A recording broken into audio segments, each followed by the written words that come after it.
ಸೇಲಂ ಬಳಿ ಸಾರಿಗೆ ಬಸ್ ಭೀಕರ ಅಪಘಾತ, ಗರ್ಭಿಣಿ ಸೇರಿದಂತೆ 8 ಜನರ ದುರ್ಮರಣ, ಹಲವರಿಗೆ ಗಂಭೀರ ಗಾಯ. ಕೊಯಮತ್ತೂರಿನಿಂದ ಸೇಲಂಗೆ ತೆರಳುತ್ತಿದ್ದ ತಮಿಳುನಾಡು ರಾಜ್ಯ ಸಾರಿಗೆ ಸಂಸ್ಥೆಯ ಬಸ್ ರಾಷ್ಟ್ರೀಯ ಹೆದ್ದಾರಿಯಲ್ಲಿ ನಿಯಂತ್ರಣ ತಪ್ಪಿ ವಿರುದ್ಧ ದಿಕ್ಕಿನಿಂದ ಬರುತ್ತಿದ್ದ ಟೆಂಪೋ ಮತ್ತು ದ್ವಿಚಕ್ರ ವಾಹನಕ್ಕೆ ಡಿಕ್ಕಿ ಹೊಡೆದಿದೆ. ಬಸ್ ಚಾಲಕನ ನಿಯಂತ್ರಣ ತಪ್ಪಿ ರಸ್ತೆ ವಿಭಜಕವನ್ನು ದಾಟಿ ಎದುರು ಲೇನ್ಗೆ ನುಗ್ಗಿದ್ದರಿಂದ ಈ ಮುಖಾಮುಖಿ ಡಿಕ್ಕಿ ಸಂಭವಿಸಿದೆ.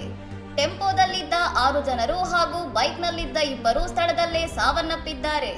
ಮೃತರನ್ನು ಸೆಲ್ವರಾಜ್, ಮುರುಗನ್, ಅಮೃತಾ, ನಿತೀಶ್ಕಾ, ಜೀವಿಕಾ, ಸತ್ಯ ಮತ್ತು ಇರುಸಾಯಿ ಹಾಗೂ ಮಣಿಕಂದನ್ ಎಂದು ಗುರುತಿಸಲಾಗಿದೆ. ಅಪಘಾತದ ಭೀಕರ ದೃಶ್ಯಗಳು ಸಿಸಿಟಿವಿಯಲ್ಲಿ ಸೆರೆಯಾಗಿದ್ದು ಸಾಮಾಜಿಕ ಜಾಲತಾಣಗಳಲ್ಲಿ ವೈರಲ್ ಆಗಿವೆ. ಅತಿ ವೇಗ ಅಥವಾ ಯಾಂತ್ರಿಕ ದೋಷ ಈ ಅಪಘಾತಕ್ಕೆ ಕಾರಣವೇ ಎಂಬ ಬಗ್ಗೆ ಪೊಲೀಸರು ತನಿಖೆ ನಡೆಸುತ್ತಿದ್ದಾರೆ.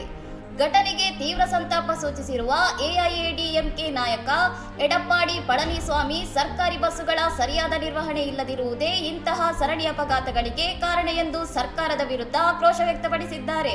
ಇನ್ನಷ್ಟು ಸುದ್ದಿಗಳಿಗಾಗಿ ನೋಡ್ತಾ ಇರಿ ಸೌರಂ ಟಿವಿ.